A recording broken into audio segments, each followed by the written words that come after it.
what makes Pokemon unique. Beginning with Generation 1, Red and Green were released in Japan in 1996, before making their way to North America as Red and Blue on September 28, 1998. The original Red, Blue, and Green versions were the catalyst that began the fandom. It brought a kids game into pop culture and left such a lasting impression that Pikachu has become an internationally recognized character, and it all started in Pallet Town. What makes the Gen 1 games unique is how they retooled the RPG framework to make the game an experience that transcends the narrative, making players the hero of their own story.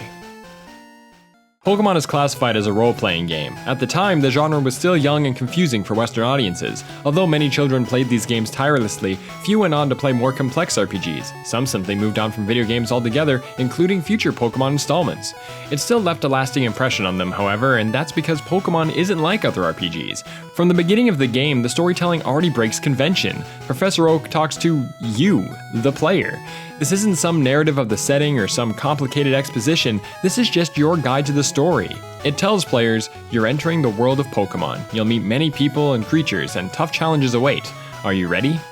The player is then just dropped into the game. After some dialogue and choosing one of 3 starter Pokemon, the game is left in the hands of the player, with the world as their oyster. There's no direction, just one goal, to become a Pokemon master. The fact that Professor Oak is expecting the player to fill the Pokedex just cements this mystery that is about to unfold. From the nostalgic Route 1 all the way to the final steps toward Indigo Plateau, every new location brings with it many new experiences. Finding cute Pokemon like Jigglypuff and fearsome fighters like Mankey were exciting moments as hearts fluttered knowing that these critters could be part of the team. As the Pokedex fills, new Pokemon join the party and more gym badges are collected, the trainer goes through a variety of experiences unique to their adventure. Normally in an RPG, the player character is the leader of the party who levels up and grows with their team, but in Pokemon, the trainer just plays the role of merely controlling these creatures. The Pokemon grow and evolve, and as they do, they too go through their own experiences, surviving with a sliver of HP, the exciting moments when they finally evolve, and learning new moves that help the trainer along their way are all part of the trainer bonding with their team, as each Pokemon has their own story behind them. These experiences create this connection between the player and their team. This is why players respond so well to certain Pokemon. It's almost based on the experiences that they had as children. It goes beyond some predetermined plot twist or story-driven loss. Pokemon doesn't actually have its own story. It added some conflict with Team Rocket, but the player character isn't given any personality, not even a reason to stop Team Rocket other than the fact that they're just an obstacle along the way. Even though the events in the game are the same for everyone, every child, teenager, or adult who put Pokemon into their Game Boy experienced the game in their own way, from which starter they picked, to which Pokemon they chose to catch, to who they used TMs on, and how far they were willing to explore. Every player took to the Kanto region differently. Players would talk about these experiences with their friends and families. The critical hit that won the game, the last Pokeball that caught the legendary bird, the hidden items that everyone else couldn't seem to find. The buzz grew because every player had a different experience from their peers. When one friend would learn how to evolve a Pokemon, eyes widened in awe as they looked through their items for a Moonstone, or frantically started asking friends to simply trade Pokemon back and forth. This is why stories like Mew being under the truck, missing No, and holding B to catch Pokemon more easily all floated around school buses and classrooms alike. The world of Pokemon is so captivating that it became greater than the sum of its parts, and worth sharing with other trainers. This is why an experiment like Twitch Plays Pokemon garnered its internet fame. It was something that all fans, young and old, could understand. Pokemon Red, Blue, Green, and Yellow weren't just video games, they were just the beginning of a universe that was growing at a rapid pace. 3 years after the release of the original Pokemon Red, Blue, and Green versions, Game Freak released Pokemon Gold and Silver for the Game Boy and the Game Boy Color at the turn of the millennium. It was inevitable since the Pokemon fandom wasn't slowing down, with ample spin-offs to tie players over during development. Much like the original, the games flew off the shelves, and gamers rejoiced as they played the game just as much as, if not more than, Red and Blue. Pokemon was thought to have been a fad in the eyes of parents and the media, but suddenly the series had lasted for 4 years and it wasn't stopping. What made Generation 2 unique is how it proved that Pokemon's gameplay and design can grow and expand just like its fanbase, adding more layers to the formula. Probably the biggest selling point of Gen 2 was that Gold and Silver features 100 new Pokemon to be found in the all-new Johto region. This includes the new starters, Totodile, Chikorita, and Cyndaquil, and the new first route Pokemon, Sentret and Hoothoot, among many others. And though these Pokemon were brand new at the time, they were still very familiar to Pokemon fans. The starters were the same Grass, Fire, and Water triangle, Cyndaquil actually has the same stats as the Charmander line, Sentret could become an HM slave like Rattata, and Hoothoot could be seen as a counterpart to Pidgey. They did cement what would become a trope in later installments, but they all brought their own intricacies as Pokemon too. Sentry's evolved form Furret is able to learn Surf, and Hoothoot has access to Hypnosis and other psychic attacks, on top of only being encountered at night. Small differences like these make them stand out from their counterparts. To those who took the time to collect all 251 Pokemon would begin to see even more of the variety that they all brought to the team. But finding 251 Pokemon is definitely a challenge, so because of that, Gen 2 needed to expand its world. Not only did the Gen 2 games feature a whole new region with new towns and areas to explore, upon defeating the Elite Four, players can return to the Kanto region to find the same 8 badges they collected 3 years ago. Returning to Kanto also meant re-exploring and rediscovering the many landmarks around the region in hopes of finding many of the Pokemon that can't be found in Johto, including Johto Pokemon that are only found in Kanto for some reason. Having all these new areas did something to the gameplay of Gen 2. Not only are players now looking for 16 badges and defeating the former champion Red, but now players have to try nearly twice as hard to find all 251 Pokemon. There are caves and areas between both regions that aren't required to beat the game. In these areas come many of the rarer and more sought after Pokemon, rewarding players for their exploration. Areas like Union Cave, Rocky Tunnel, Mount Moon, Mount Mortar, and the Ruins of Alph all contain hard to find Pokemon.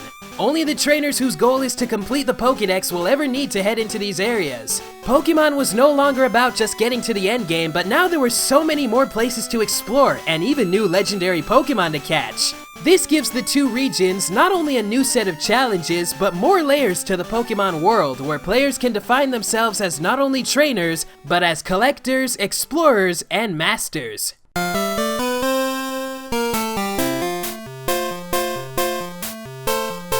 Pokemon Gold, Silver, and Crystal may just seem like an extension of the Gen 1 games, but it brought Pokemon to life in the eyes of fans and onlookers alike. The Pokemon world can grow and expand, as does the imagination in the hearts and minds of its loving fanbase. On top of the beloved first generation Pokemon came 100 new ones with new moves and even new types. The new region featured new challenges, new unexplored mysteries, and ultimately more of what fans wanted. The way the Pokemon world grew in ways fans could have only imagined proved one thing for the Pokemon series. It's not just a video game, it is a universe, and it was growing before their very eyes. After the wild success of the first two generations, Pokemon went through some big changes heading into the third installment. The Game Boy Advance was alive and well and was already chock full of popular RPGs. Satoshi Tajiri had stepped down as director of the Pokemon series and took on the role of executive producer, while composer Junichi Masuda was appointed to directing the main series titles from here onwards. Pokemon Ruby and Sapphire were released 3 years after the previous generation. At the time, the series' popularity was waning. Hardcore fans were looked down upon for still playing a kids game, and the Hoenn region was much emptier than expected. Although 135 new Pokemon were added, only 200 were able to be caught between the two versions.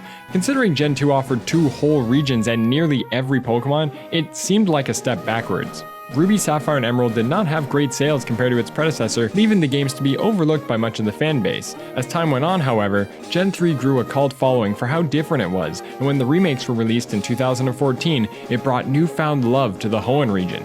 What makes the Generation 3 titles unique is how they add features that give the Pokemon more individuality, making these friendly creatures a lot more dynamic. Generation 3 added a total of 6 new features to the Pokemon formula. 1. Pokemon now have natures, which skew a Pokemon's stats to have one slightly above average stat and one slightly below the norm. Now even 2 of the exact same Pokemon could be ever so slightly different. 2. Abilities added a passive skill to each species of Pokemon that built on their personality. For example, Slackoth's Truant ability restricts it only to attack every other turn. This makes the Sloth inspiration a lot more true to life. 3. The individual values and effort values of Pokemon were finely tuned and easier for players to understand. Although they grew to more importance in later generations, the system introduced in Generation 3 is what even current games continue to use. 4. Ribbons added milestones and commemorations for what a Pokemon had accomplished in his lifetime. They even carried on throughout the games and makes transferring Pokemon through the generations a lot more nostalgic. 5. Double battles were introduced to not only give a lot of variety to the combat, but gave Pokemon synergy thanks to their types and abilities. Pairing up an Earthquake user with a Pokemon that has the Levitate ability is just a match made in heaven. This also allowed for multi-battles where 4 players could all battle at the same time. Then there are, number 6, the Pokemon contests, something that Generation 3 is most remembered for and even played a big role in the anime. These contests take away the effects of attacks in battle and gave them a contest effect instead. The competition pit 4 Pokemon against each other, where moves would be worth points, while some could take away points from others, and some just affected the flow of the game. Although it was a novel idea at the time, contests gave Pokemon more purpose. Even the strongest of Pokemon didn't perform that well in this context. Trainers had to specifically pick and prepare different Pokemon for contests. They needed a good variety of moves, eat a lot of Pokeblocks, and then take on the tough challenges that laid wait at the Master level in Lily Cove City. Although it wasn't required to beat the game, there's no doubt that trainers who earned these ribbons for their Pokemon were proud of their achievements. On top of all the other smaller features like secret bases, the Dex Nav, the time-based events, and more, Pokemon began to have so much more purpose to the trainers. There were more ways to battle, new ways to play, and new ways to love and remember all the Pokemon along the journey, and even into future games. Generation 3 is also the beginning of something new for the Pokemon series. The story that coincides with the traditional 8 Gym Badge challenge now had this new weight to the world of Pokemon.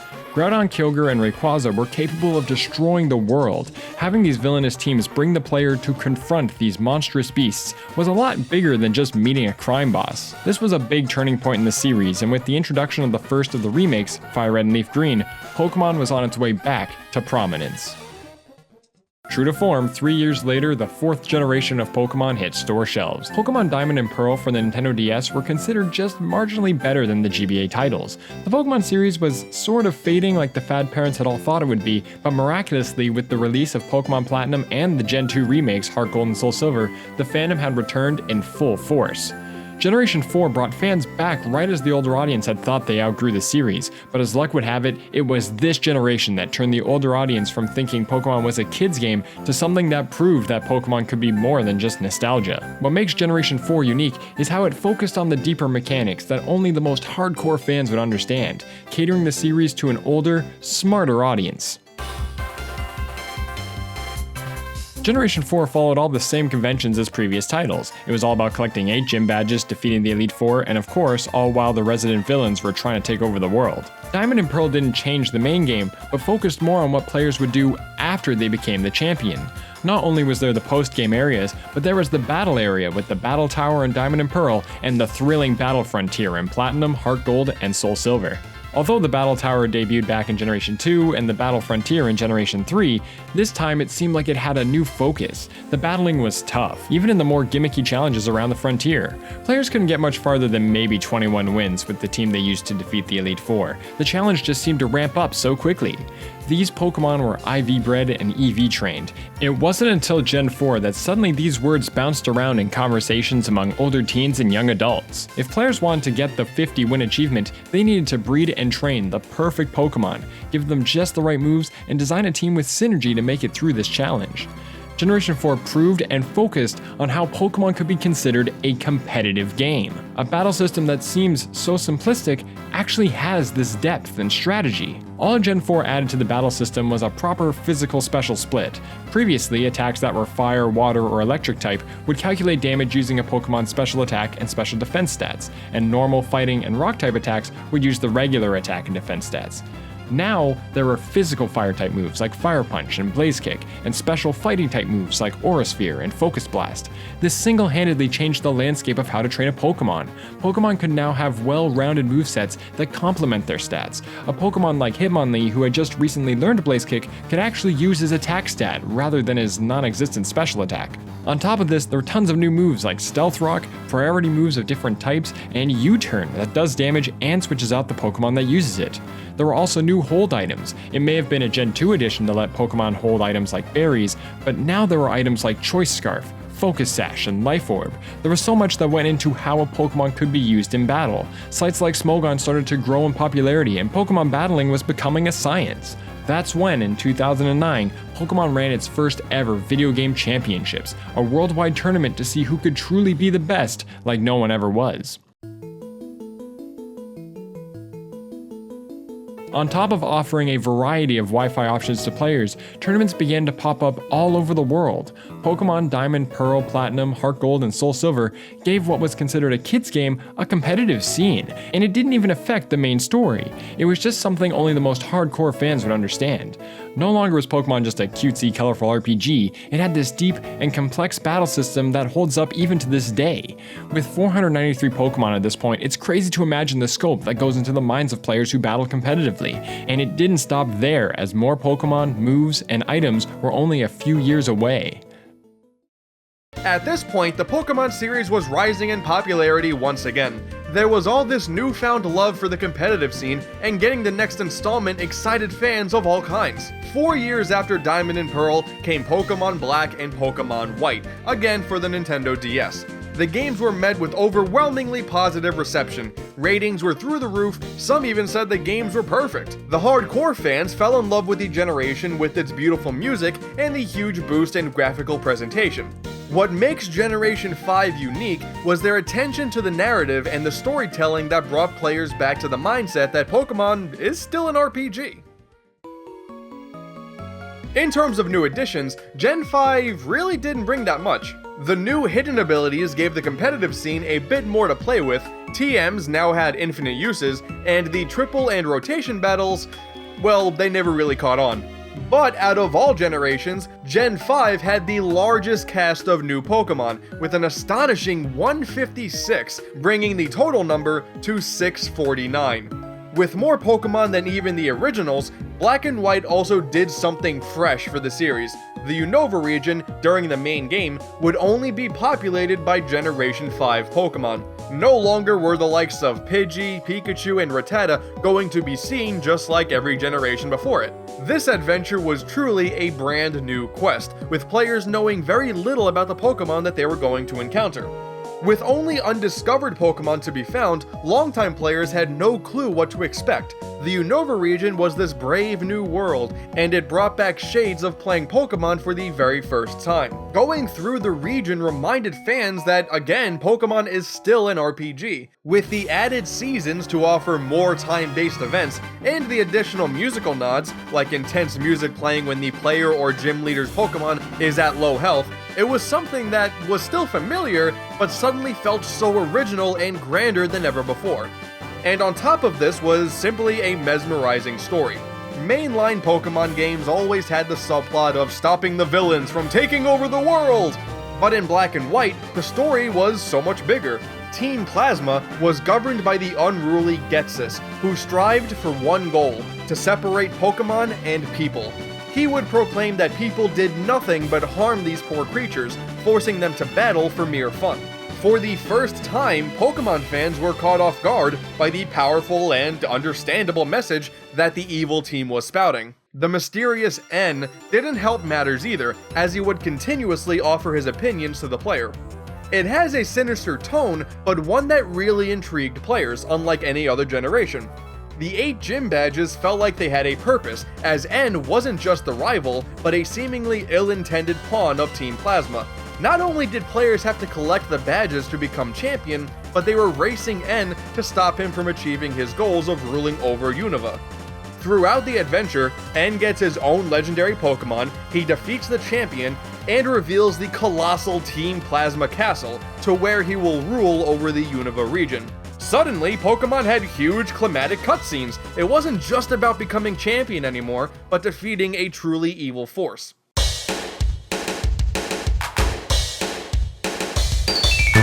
Pokemon Black and White were released on the same platform as Diamond and Pearl. Although it didn't bring anything technically impressive to the series, it did bring out a new side of Pokemon, the story.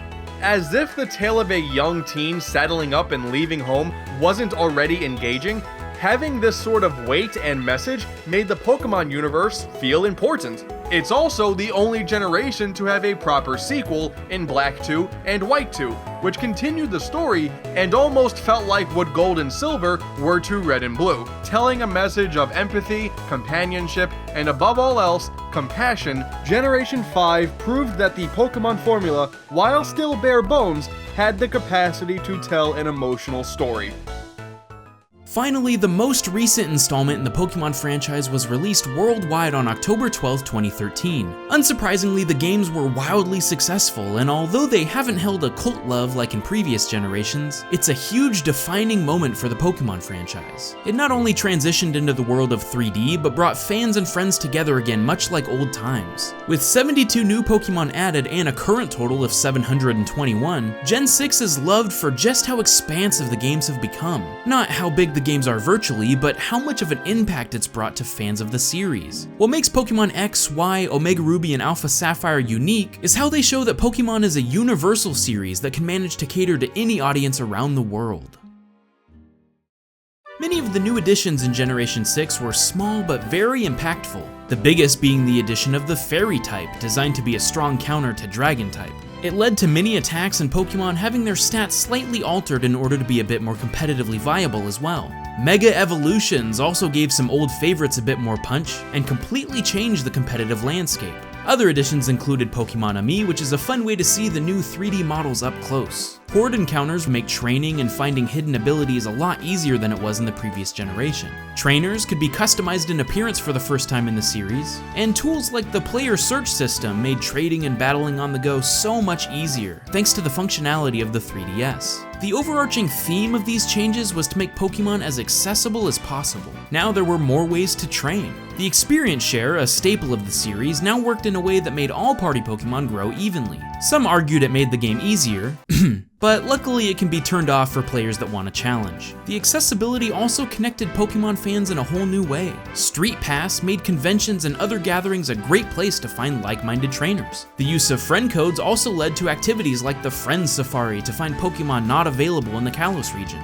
There was also the Pokemon Vivillon, which would look different depending on the region players were in. Suddenly, Pokemon became a world of its own. No matter if players were in the Americas, Asia, Europe, or anywhere on Earth, Pokemon was a game that everyone could understand. Players could leave their house and find other trainers on the bus or around the city. At this point, the game had become its own language and way of life. Throughout this video series, it's no surprise that every installment aimed to improve on what was laid before it, but nothing that was discussed is mutually exclusive to any specific generation. Even after 20 years, Pokemon has always been a tale of a child leaving home and finding their way through this new world on their quest to become champion. In the real world, Pokemon still proves it transcends the medium, with so many ways to play and bring new players together. Every generation grew bigger than the last in one way or another. The competitive scene still grows and changes with the new attacks, types, and Pokemon. The stories began to have scales of epic proportions. And all of this was wrapped up in Gen 6, which didn't just build on the 5 previous generations, but gave Pokemon fans a way to discuss and share their experiences on a global scale.